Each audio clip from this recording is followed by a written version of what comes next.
Okay, shalom, Rastafari. This is Brother Rome Tafari. And today's subject is we're gonna touch on the so-called Hebrew Israelites versus the children of Rastafari. Because and I don't think this is a subject too barren to talk about. Because I personally met some Hebrew Israelites. And when I first met them, I got a good vibe from them, But then, when we went to talking about the scriptures and by me being Rastafari, Haile Selassie is being brought up when I bring up scriptures because it's all throughout the Bible about the throne of David.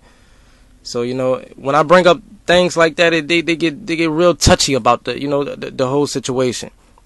They for some reason they feel some type of way about Haile Selassie being the King of Kings and the Lord of Lords, the Exum Exebedia, the elect of God.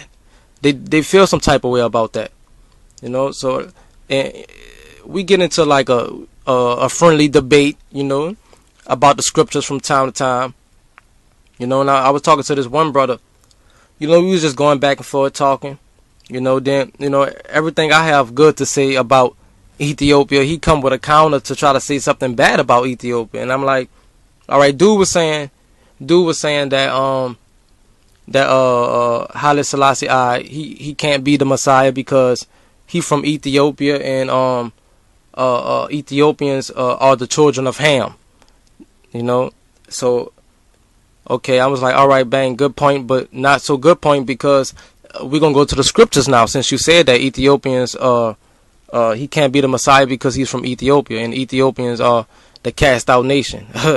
It's just wild. So we went to Amos 9:7, and it clearly said that aren't you like the Ethiopians unto me, O children of Israel?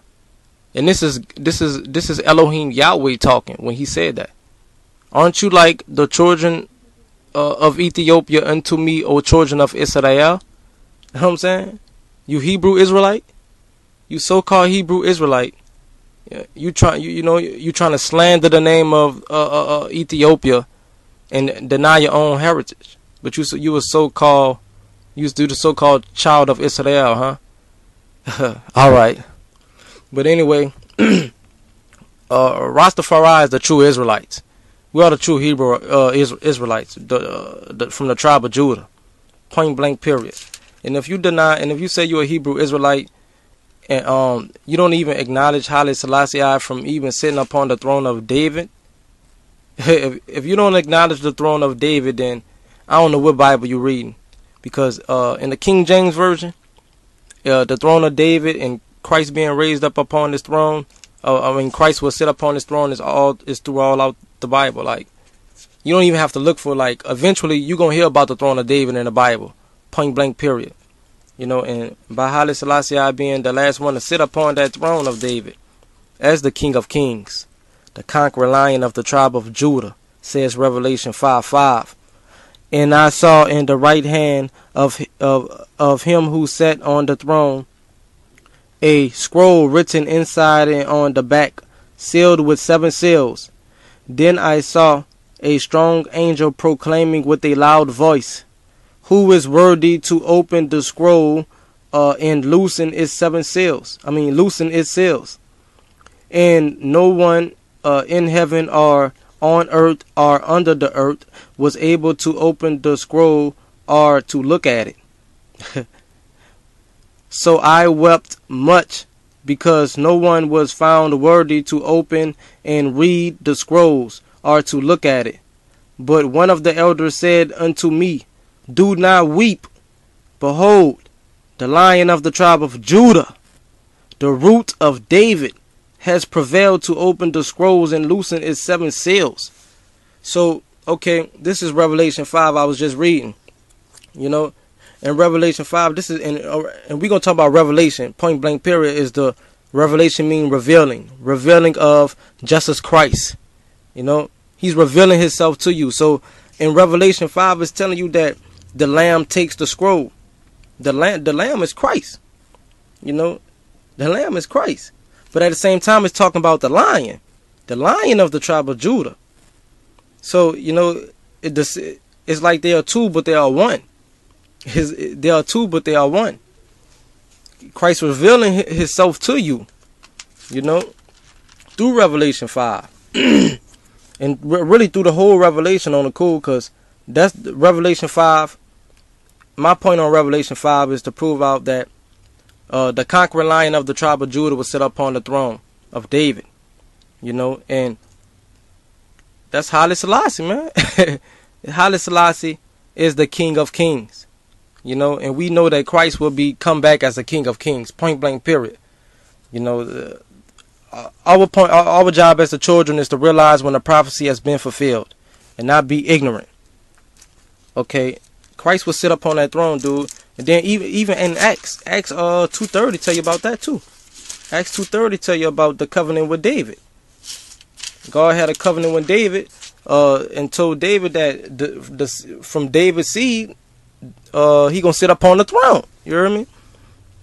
Just like that. So this is right here. Acts 2:29. Men and brethren, let us speak freely to you of the patriarch David, that he is both dead and buried, and his tomb is with us to this day. Therefore, being a prophet and knowing that God had sworn an oath with him of the fruit of his body, according to the flesh, he would rise up Christ to sit on his throne. Talking about David. You know what I'm saying? I mean, through King David, through the bloodline of King David, it's going to come Christ to sit upon the throne of David. You know what I'm saying? It's point blank, period. It says, he would rise up Christ to sit on his throne. He, foreseeing this, spoke concerning the resurrection of the Christ. Of the Christ. The anointed one, huh? The King of Kings. The conquering lion of the tribe of Judah. Sits upon the throne of David. He was the last occupant on the throne of David. The Kadamawi Haile Selassie. The Exum Exebriah.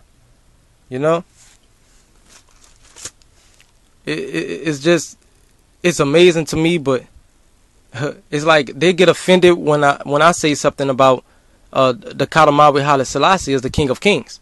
It's point blank, period. I don't cut no corners with him. Man, look, it's point blank, period. This is facts. You can look it up for yourself. You can learn it for yourself. You can check the scriptures out for yourself. Y'all say y'all know the scriptures so well.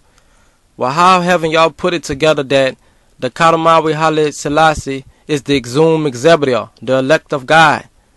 He is the Christ that sat upon the throne that there was prophesied about.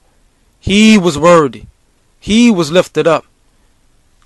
He was slain. His son was slain. He sent his son to die for us. The Father, the Abba Keddus. Haile Selassie is not dead. He is the Abba Keddus, the Father of holiness, the Holy Father, the one you pray to every night, the All Fathers which are in heaven. Him, he is the one. We gonna give thanks to what the thanks is really due at. We're not gonna give thanks to anything else, because giving thanks to anything else is giving thanks to Harshatan, to Satan. We don't give thanks to him. We give thanks to the Almighty, the King of Kings, the conquering lion of the tribe of Judah. Recognize who we are. We ain't African Americans like the textbooks say. We from the tribe of Judah.